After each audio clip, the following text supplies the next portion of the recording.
Зығыр майы емдік қасиеттерімен ежелден белгілі. Бүгінде зығыр дәстүрлі медицинада өте танымал, себебі оның құрамында омега-3 май қышқылының көп мөлшері және басқа да пайдалы компоненттер бар. Зығыр алғашқы мәдени өсімдіктердің бірі. Оның бастауы Месопотамиядағы Тигр және Ефрат өзендерінің аңғарында. Біздің дәуірімізге дейін 500 жылы Гиппократ іштің ауырсынуын жеңілдетудегі зығырдың маңызы туралы жазды.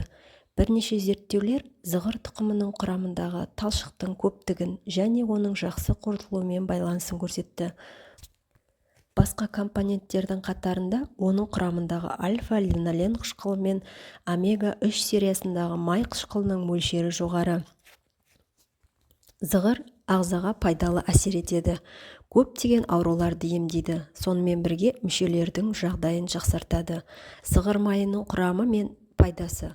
Құрамында көптеген қоректік заттар бар. Оның ішінде жоғары сапалы ақуыз, еритін талшықтар, В1, В2, С, Е дәрумендері, каротин, кальций, темір, фосфор, калий, магний, цинк.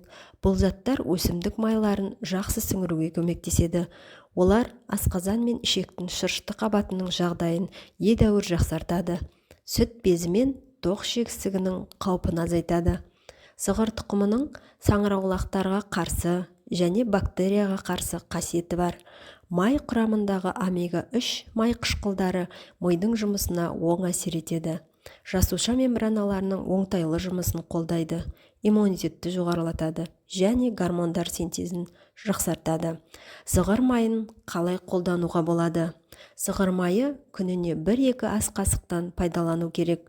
Күнбағыс немесе мақта майынан айырмашылығы зығыр майының құрамында 45-60% омега-3 бар. Зығыр майы тоңазытқышта сақталуы тиіс. Зығыр дәнінің денсаулық керемет пайдасын барын сіз білдіңіз бе?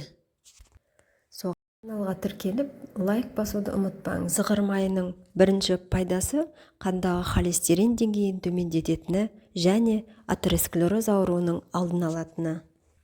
Зертханалық қояндармен жүргізілген тәжірибеге сәйкес, зығыр дәндері оттегінің бос радикалдарының деңгейін төмендетеді.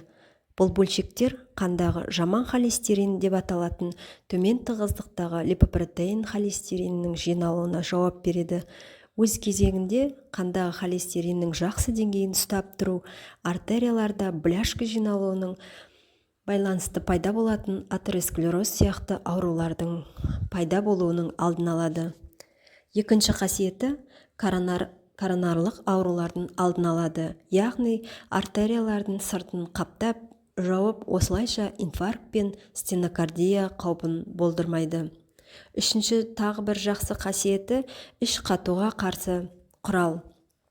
Іш қатумен зардап шегетін адамдарға жақсы көмектеседі, өйткені талшыққа бай. Оның қалыпты тұтынылуы ас қорыту процесін жақсартады. Бұл қалдықтарды ағзадан шығаруға көмектеседі. Зерттеулер көрсеткендей, зығыр тұқымы табиғи іш жүргізетін дәрілік зат болып табылады. Ол қалыпты адамдардағы және іш қататын адамдардағы дефекация процесін жеңілдету үшін өте пайдалы. Зығыр дәні басқа қоректік үлестерге В дәрумендері, магний, марганец кіреді. Келесі бір қасиеті гипертония ауруында қолданылады. 2014 жылы Америкалық ассоциациясында жариялаған клиникалық сынаққа артериялық қан қысымымен ауыратын ерлер мен әйелдер арасында 6 ай 50 грамм ұнтақталған зығыр дәнін тұтынған. Нәтижелер көрсеткендей, диастолалық және систолалық қан қысымы айтарлықтай төмендеген. Келесі бір қасиеті қатерлі ісік ауруының қаупін азайтады. Зығыр тұқымы қатерлі ісіктің кейбір түрлерінің алдын алатын тағамдар тізіміне енгізілген. Оның құрамы фитоэстрогендерге бай. Олар адам эстрогендеріне ұқсас. Бұл молекулалар антиоксидантты қасиет береді. Олар біздің денеміздегі жасушалардың қалыпқа келуіне көмектеседі. Тағы бір қасиеті қабынуға қарсы әсер етеді. Яғни ревматоидты артрит кезінде пайдалы тағам ретінде пайдаланылады. Сонымен қатар аналгетикалық әсері де бар. Келесі қасиеті денедегі май деңгейін төмендетеді. Зығыр тұқымы ағзамызға қажетті емес майды іште де сыртта да жоюға көмектеседі. Қандағы триглицерид пен холестерин деңгейін төмендетеді. Метаболизмді жылдамдатады, дененің энергиясын арттырады. Келесі қасиеті иммунитетті жақсартады. Антиоксидантты лигандарға бай. Бұл заттар денемізден бос радикалдарды, иммундық жүйеге зиян келтіретін өте тұрақсыз бөлшектерді шығаруға көмектеседі. Сонымен қатар, науқастарға пайдалы әсерін көрсетті, яғни бүйректерде тас түзілуінің алдын алады. Келесі бір керемет қасиеті тырнақ және теріге күтім жасауда қолданылады.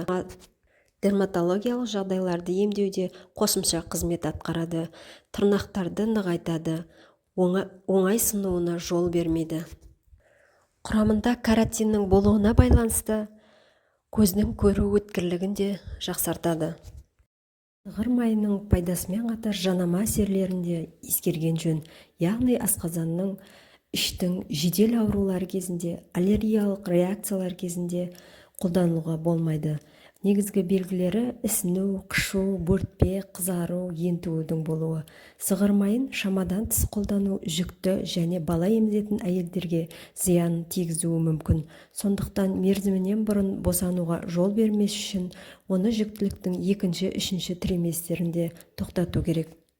Ақпарат пайдалы болса, каналға тіркелуді ұмытпаңыз.